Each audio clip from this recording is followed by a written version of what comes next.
Today we are here to discuss the subject power plant engineering. The subject code is KME 076. This is our 32nd lecture in the series. Today we will discuss wind energy.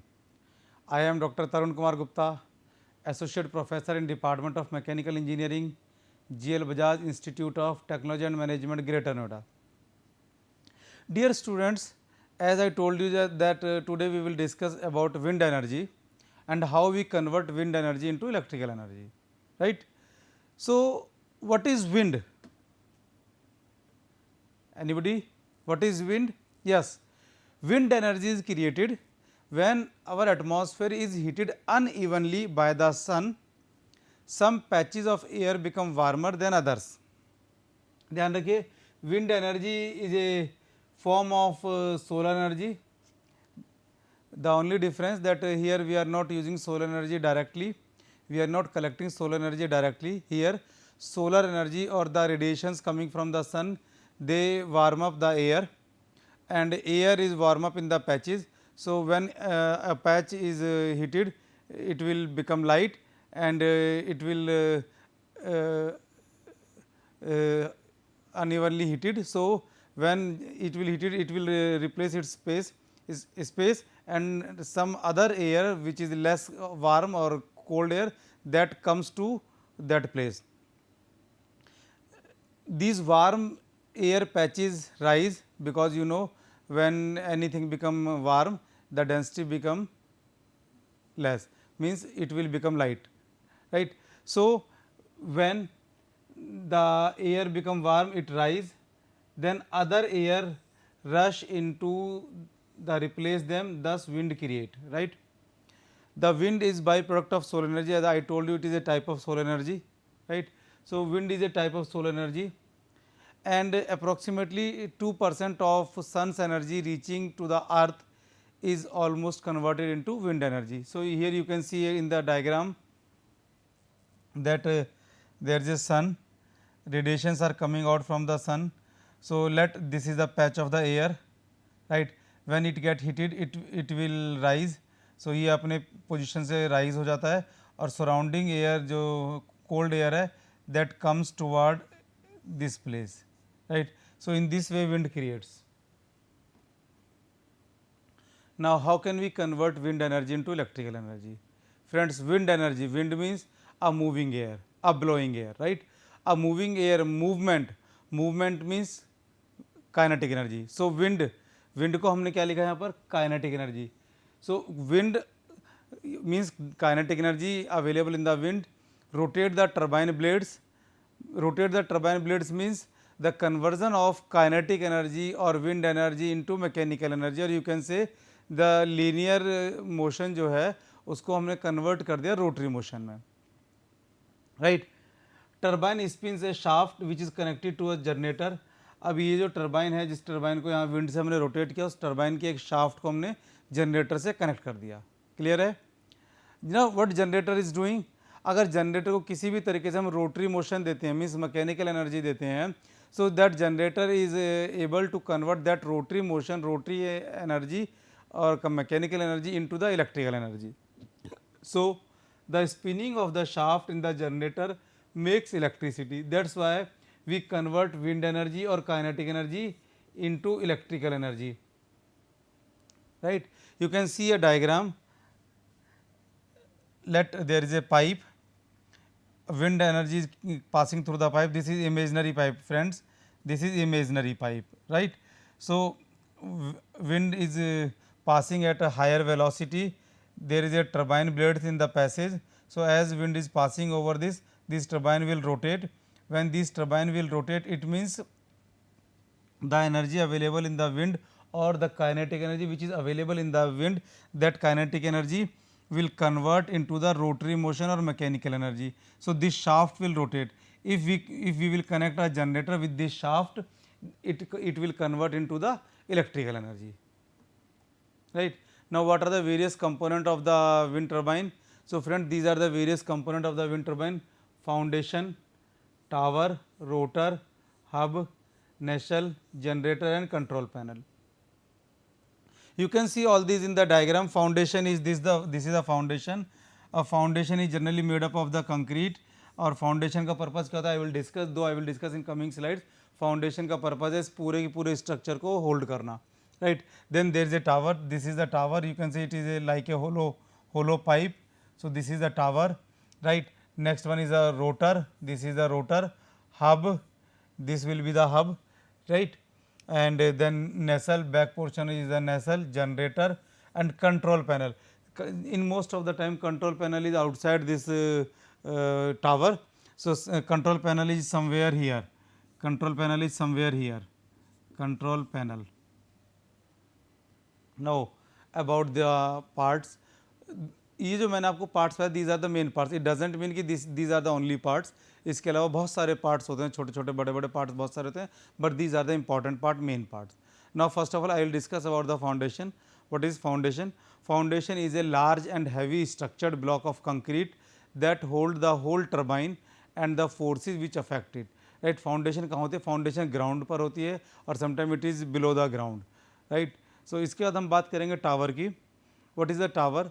In most modern turbine the tower is generally tubular shape, circular shape की होती है, having diameter 3 to 4 metre. Friends ध्यान रखिए 3 to 4 metre diameter होता है इसका, 3 to 4 metre, it's very big diameter, means 10 to 13 feet आप कह सकते हैं, with a height of 75 to 110 metre. सो इसकी जो हाइट होती है वो 75 to 110 मीटर होती है, depending on the size and location of the turbine. अब देखिए एक हमने यहाँ पर मेंशन किया है, ध्यान रखिए, थंब रूल एक मेंशन किया है. The thumb rule of a diameter, the thumb rule for a turbine tower is that it has the same height as the diameter of circle its blade makes when rotating. समझ में आया? नहीं आया? मैं आपको दोबारा से डायग्राम दिखाता हूँ. देखिए यहाँ पर ब्लेड्स हमने शो किए हुए हैं. सो ये जो ब्लेड्स का जो डायमीटर है, ये ब्लेड्स का जो डायमीटर है, ये जो आप देख रहे हैं, लेट अगर मैं इसको मान लीजिए डी लिखता हूँ, सो जितना ये डायमीटर है उतनी ही इसकी हाइट होनी चाहिए. सेंटर से हम बात करेंगे, सो उतनी ही इसकी हाइट होनी चाहिए. This is a thumb rule, ये थंब रूल है एक, ठीक है. So normally the taller turbine is subjected to more wind with higher speed. This is because as we are going up from the ground level, we feel more air, right. So farther from the ground, the faster the wind. You know very well that wind have different speed at various distance from the ground, right. So जैसे जैसे आप ground level से ऊपर जाएंगे आपको क्योंकि wind ज़्यादा होगी. विंड ज़्यादा क्योंकि because there is less obstruction, obstruction कम है तो विंड ज़्यादा होगी, ठीक है. इसके बाद हम बात करेंगे रोटर की. अब रोटर क्या है? Rotor means rotary which rotates, rotor means which rotate. So rotating part of the turbine is known as rotor, right. It consist mainly 3 blades. अब देखिए जो ब्लेड में लिखे ना 3, जरूरी नहीं कि हर बार 3 ही हो, I will discuss. So it consist of mostly 3 blades and central part of the blade are attach to the hub. Diagram दोबारा देखना चाहेंगे? देखिए दोबारा डायग्राम देखिए, ये ब्लेड्स हैं और ब्लेड का जो सेंट्रल पार्ट है it is connected to the hub, right. So a turbine may have different number of blade. It can have 2 blades, 3 blade, 4 blades and sometime more than 4 blades, but the most preferable number of blades are 3 because 3 blade rotor have best efficiency, frequently used and have many advantages. जैसे balancing की अगर मैं बात करता हूँ तो there is very less problem in the balancing with the 3 blades, right. Now ये जो रोटर ब्लेड्स हैं they are not make solid.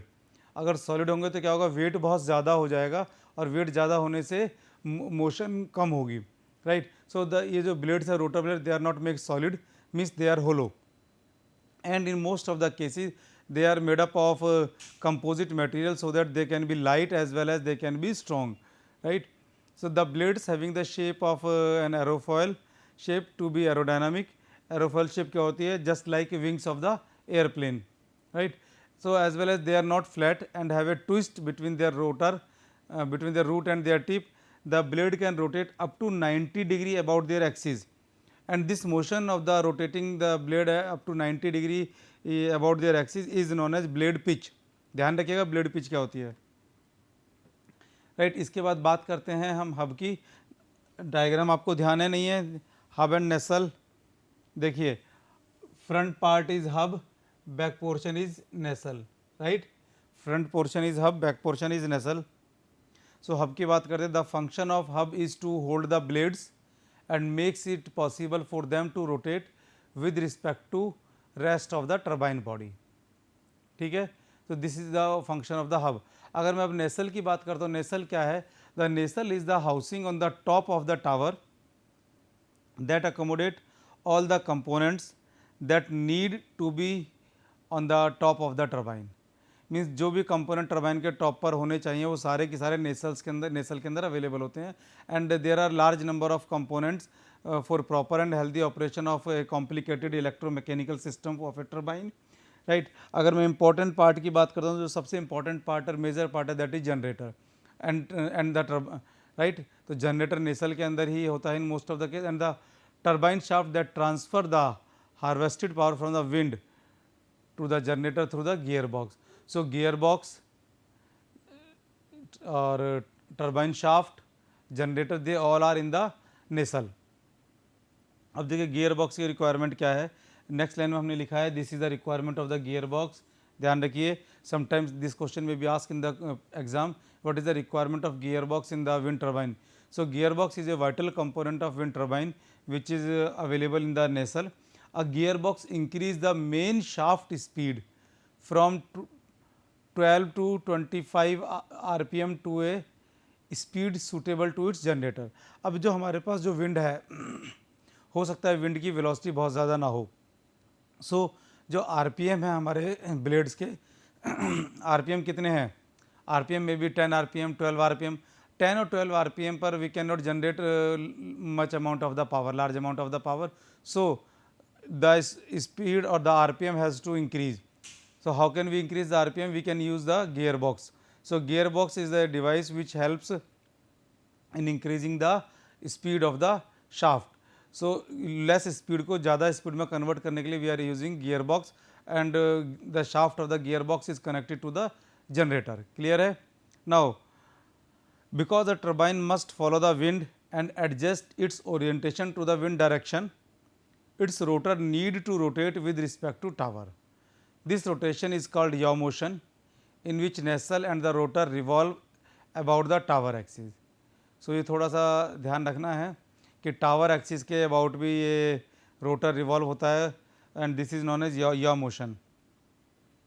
इसके बाद फ्रेंड्स हम बात करेंगे जनरेटर की. दो you know very well about the generator, that generator means generate which can generate the electrical energy. Generator की इनपुट क्या होगी? जनरेटर की input in most of the cases it is mechanical energy in the rotary form. एक shaft जो input shaft है generator की, वो shaft अगर रोटेट कर रही है जनरेटर में, means input is the mechanical energy in the form of rotary motion. So अगर रोटरी मोशन अवेलेबल है जनरेटर के इनपुट पर, तो generator will convert that rotary motion into the electrical energy. और in other words you can say generator is the component which convert mechanical energy of the rotor. ध्यान रखिए, mechanical energy of the rotor into electrical energy. This is the main function of the generator. Generator has same structure as electric motor, right? A generator must be rotating at a speed corresponding to the frequency of the electrical network. As in India we are using 50 hertz frequency, in some European or American countries they are using 60 hertz frequency. So whether they 50 hertz or 60 hertz, generator must be rotate at the same frequency, right? So it must be rotate faster than the turbine rotor. Clear? Most generator need to be turned at 1500 rpm for 15 hertz megawatt, 15 hertz frequency, and 1800 rpm for 60 hertz frequency. In no way it is feasible for a turbine rotor to move that fast. A gearbox therefore must increase the turbine rotor or main shaft rotational speed to a speed that can be used by the generator. इसके बाद friends discuss करेंगे what are the various applications of the wind plant or wind power plant. So the main application which we are using today is the electric generation. This is the requirement of today, electric generation. Apart from the electric generation, wind energy or wind power can be used for pumping, for drainage system, for grinding grains, for sawmilling or any other. So wind energy किसी भी form में use की जा सकती है. जो सबसे important form है, जिस फॉर्म में आज सभी यूज़ करना चाहते हैं, that is for generation of the electricity. Because once you generate the electricity you can easily use that electricity for various purposes, क्योंकि आज की डेट में इलेक्ट्रिक एनर्जी से इक्विपमेंट को आसानी से रन किया जा सकता है। They are easily available, equipments are easily available which can run with the help of electrical energy. Now we will talk about the advantage of wind power plant, right. So अब wind की अगर हम बात करते हैं तो there is no cost of the wind, means wind is absolutely free. आपको कोई भी चार्ज नहीं देना, कोई भी पैसा नहीं देना विंड के लिए।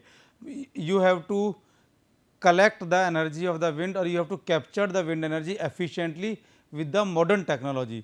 So आपको जो एक्सपेंसेस करने हैं, जो खर्चा करना है, जो पैसा देना है, वो विंड एनर्जी को कलेक्ट करने में पैसा देना है। विंड एनर्जी को परचेज करने के लिए आपने कोई भी पैसा नहीं देना। So wind energy is absolutely free in the nature, but you have to capture it with the modern technology and efficiently, right. Now एक और चीज़, wind is a renewable energy resources. Renewable क्यों है? क्योंकि जो विंड एनर्जी है, wind energy में क्या है, दो ही कंपोनेंट है, one is air, other is heating by the sun, right. अगर सन से हीट होती है then it will move faster.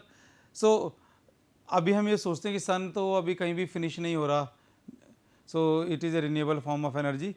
It does not create green house gases और other pollutant. So this is another advantage. आज पूरी दुनिया जो है पॉल्यूशन से परेशान है, ग्रीन हाउस गैसेज से परेशान है। So whenever you are using wind energy, so you are not creating any type of green house gases और pollution, right. Now wind turbine can be very tall. आप इसको advantage भी मान सकते हैं, डिसएडवांटेज भी मान सकते हैं। एडवांटेज मैं बता ही रहा हूँ, डिसएडवांटेज के लिए अगर मैं बात करता हूँ तो जब बहुत ज़्यादा लंबे होते हैं, वेरी टाल होते हैं, so there is a problem of folding, right. Forces ज़्यादा इस पर अफेक्ट करती हैं। So wind turbine can be very tall, but because they are very tall, so they takes up very small size of the land. It means the land below the wind turbine can be use for various purposes like agriculture, और किसी और purpose के लिए भी आप इस wind जो land available है ग्राउंड पर, उसको आप यूज़ कर सकते हैं, right. Many people find wind farm an interesting feature of landscape economically as compared to other it is ideal choice for rural and remote areas or the areas which does not have any other energy resources. तो जहाँ पर कोई भी energy resources नहीं है, uneven land है, सो वहाँ पर भी हम इस विंड पावर प्लांट को यूज़ कर सकते हैं, right. But there are some disadvantages also for the wind power plant. अगर मैं डिसएडवांटेजेस की बात करूँ तो डिसएडवांटेज क्या है, दैट विंड एनर्जी जो है it is irregular, means wind energy is not available continuously, so you have to store it after converting it into electrical energy. So storage of energy in the batteries or standby diesel generator by the supply for country's power are required, right. So intermittent nature होने से ये सबसे बड़ा disadvantage है कि intermittent है और कोई पक्का नहीं पता आपको, means you are not certain कि कब आपको विंड मिलेगी, कब आपको विंड नहीं मिलेगी। So whenever wind is available you can use it, whenever wind is not available you have to use some generator, right. Availability of energy is fluctuating in nature, means wind की जो velocity वो कम हो सकती है, ज़्यादा हो सकती है, it is highly fluctuating in nature and low energy density, only in kilowatt और a few megawatt range तक ही इससे आप इलेक्ट्रिसिटी जनरेट कर सकते हैं। It does not meet the energy needs of the large cities and industries, right. अब क्या fluctuating है, इंटरमीडिएट है, बहुत ज़्यादा क्वांटिटी में अवेलेबल नहीं है, सो बहुत ज़्यादा डिमांड को आप हम इससे फुलफिल नहीं कर सकते, right. Overall weight of a wind power system is relatively high because there is a foundation, the structure is very tall, tower is very tall, 75 to 110 metre tall, so overall weight of the system is very high. Wind energy conversion system are noisy in operation, so noise is also a problem. Large areas are required for installation or operation of wind energy system, right. Present systems are not maintenance free nor practically reliable. Favorable wind are available only a few geographical location and those are very away from the cities. Means जो high speed wind है वो city area में available नहीं होती because there are many obstructions are there. Wind turbine design, manufacture and installation have proved to be most complex due to several variable and extreme stresses. Wind farm require flat vacant land and free from forest, so these are the disadvantages and due to these disadvantages जो wind farm में बहुत ज़्यादा use नहीं हो रहे हैं, but still in India as well as in outside the India, electricity is generating through the wind power. Now, if we are talking about the site selection, so following point must be considered during the site selection. कौन-कौन से point है? An open plain or upper shoreline, mountain gap, high annual wind speed, the top of a smooth well-round hill which gentle slope lying on a flat plain or located on an island or lake or sea, right? There should not be full obstruction within a radius of 3 kilometre. So ये points आपको ध्यान रखने हैं whenever you are using you are selecting a site for the wind power plant. Now we are talking about types of wind turbines. Though they can be categorize in many types, but the wide category is about the axis, that it can be horizontal axis as well as vertical axis. So दो तरह में ज़्यादा divide करते हैं, horizontal as well as vertical. So friend, this is the design of horizontal axis windmills, wind turbines. और आपने ये कहीं देखा भी होगा, मोस्टली यूज्ड होता है ये. This is the most common use wind turbine now A days. सबसे ज़्यादा इसको यूज़ किया जाता है आज की डेट में. नाउ ए डेज लिखा है हमने, right. In addition to being parallel to ground, the axis of blade rotation is parallel to wind flow. Means in most of the cases wind जो है, wind is moving like this and blades are like, axis is this, so blades are rotating like this. Got the point. So इस तरीके से wind है और इस तरीके से रोटेशन हो रहा है. Now some machines are designed to operate in an upwind mode with the blade upwind of the tower. In this case, a tail vane is usually used to keep the blade facing into the wind. Other design operates in a downwind mode so that wind pass the tower before striking the blades. अब देखिए इस diagram में friends आप देख सकते हैं, देखिए ये पीछे नेसल है, इसी नेसल के अंदर generator, these are the blade, this is 3 blade system, this is the tower. आप देख रहे हैं टावर है और यहाँ से कंट्रोलिंग के लिए वायर्स जा रही हैं और फाउंडेशन यहाँ कहीं फाउंडेशन होगा इसका, right. So if we are talking about the advantage of horizontal axis wind turbines, so these are the horizontal axis wind turbine advantage, that efficiency is higher than the vertical axis machine. ध्यान रखिए, efficiency is higher than the vertical axis machine. They are easier to mount, high enough to avoid much of the ground effect. They are self starting. They are less expensive. Less expensive का मतलब है compare to vertical machine, vertical axis wind turbine. The technology is better developed and they are easy available commercially, right. But अगर मैं disadvantages की बात करता हूँ, so there are 2 disadvantages, that many of the important part that require maintenance are high off the ground. So maintenance is costly. Means जितने भी parts हैं, maximum parts कहाँ पर रखे हुए हैं अपने ऊपर, हब और नेसल में है. So हब और नेसल कहाँ पर है, ग्राउंड से in most of the cases 75 to 110 metre ऊपर हैं. सो इतना ऊपर जा कर के मेंटेनेंस करना, सो दैट इज कॉस्टली, ठीक है. A yaw mechanism must be in place to turn the turbine into the wind. So yaw mechanism की भी रिक्वायरमेंट होती है. इसके बाद dear friends we will discuss about the vertical axis wind turbines. So this is the diagram of the vertical axis wind turbine. अगर आप ध्यान दें तो ये वर्टिकल एक्सिस विंड टर्बाइन का डायग्राम है. दीज आर द ब्लेड्स, ये blades हैं and this will rotate like this. So this is the axis, ये एक्सिस है. So axis is vertical and this is the rotation of the wind turbine. Now although vertical axis wind turbine have existed for centuries, but they are not common as horizontal counterpart. मतलब जितने ज़्यादा horizontal use हो रहे हैं उतना vertical use नहीं हो रहा. The main reason for not using this vertical axis wind turbine is that they do not take advantage of higher wind speed at higher elevation above the ground as in case of horizontal axis machine. Means जैसे मैंने आपको बताया कि as you are going up from the ground the speed of the wind is higher, right. So horizontal axis machine में क्या क्या आप ऊपर माउंट कर सकते हैं, but vertical axis machine में ऊपर माउंट करना is not possible. So that's why they are not taking the advantage of the higher wind speed at higher elevation. So this is the drawback in the vertical axis wind turbines. Now if we are talking about the advantages of the vertical axis wind turbine, देखिए हर चीज़ के advantage होते हैं, disadvantage होते हैं. सो advantage की मैं बात करता हूँ तो in this case generator gear box can be placed on the ground, और हॉरिजेंटल एक्सिस में क्या था, they are on the top of the tower. The structure is usually simpler. a yaw mechanism, that is pointing mechanism, does not need to turn the rotor against the wind. और उसमें horizontal axis में हमें wind या mechanism की requirement थी. They are easier to build, little detailed knowledge of aerodynamics is needed for simpler design, right.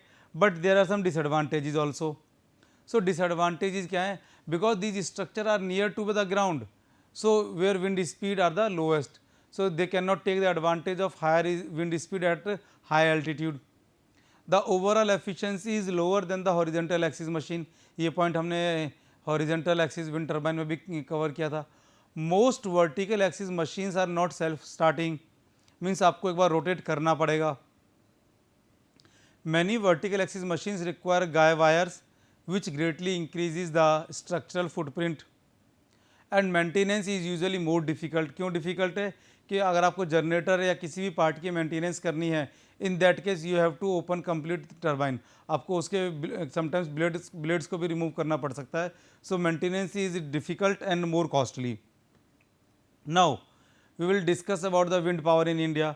दो across the globe everybody want to use the renewable energy resources, and solar energy is at the first position and wind energy is the second position. If we are talking about the India, so this is the status of the India. You can see in the fiscal year end the capacity of the wind power in 2005, this capacity was 6270 megawatt, right. This capacity is in megawatt. आप देख सकते हैं 2005 में ये 6270 थी, जो almost 2.5 time हो गई 2010 में, दैट इज़ अप्रॉक्सीमेटली 16,000 मेगावाट. और अगर 2015 की अगर हम बात करते हैं तो अगेन 16 मेगावाट से इंक्रीज़ होकर के इट इज़ 26,000 मेगावाट. 2020 की अगर हम बात करते हैं तो it is approximately 38,000 megawatt. And 2021 की अगर हम बात करें तो it is approximately 40,355 megawatt. So you can say approximately 10% of our generation capacity is through the wind. जितनी हमारी आज अभी पावर जनरेशन कैपेसिटी है उसका 10% विंड से जनरेट हो रहा है. और एक ये डायग्राम आप फिगर आप देख सकते हैं, this is Muppandal wind farm, and this Muppandal wind farm power plant in Tamil Nadu is the largest wind mill plant in India, having capacity of 1500 megawatt. So friend, in this way we are using wind power. So thank you very much for listening. Thank you.